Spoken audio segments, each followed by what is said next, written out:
శుక్రవారం లక్ష్మీదేవిని పూజించడానికి అత్యంత పవిత్రమైన రోజుగా పరిగణించబడుతుంది. ఈ రోజున కొన్ని ప్రత్యేక పనులు భక్తి మరియు విశ్వాసంతో చేయడం వల్ల లక్ష్మీదేవి త్వరగా ప్రసన్నం అవుతుంది. మీ ఇంటికి సంపద, అదృష్టం మరియు శ్రేయస్సును ప్రసాదిస్తుంది. ఉదయం స్నానం చేయండి, శుభ్రమైన బట్టలు ధరించండి మరియు మీ ఇంటి ఆలయంలో లక్ష్మీదేవిని పూజించండి. వెండి లేదా ఇత్తడి దీపంలో నెయ్యి దీపం వెలిగించడం చాలా శుభప్రదంగా పరిగణించబడుతుంది. అమ్మవారికి తామర పువ్వులు మరియు ఎరుపు లేదా గులాబీ కండువాను సమర్పించండి.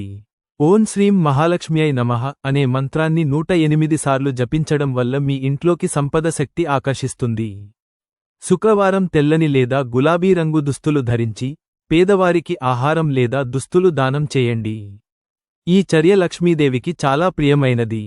మీ ఇంటిని శుభ్రంగా ఉంచండి మరియు ముఖ్యంగా సాయంత్రం తలుపు వద్ద దీపం వెలిగించండి.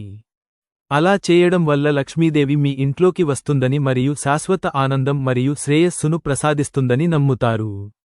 మీరు పూర్తి విశ్వాసం మరియు ప్రేమతో జరుపుకుంటే ఈ శుక్రవారం మీ అదృష్టాన్ని ప్రకాశవంతం చేస్తుంది.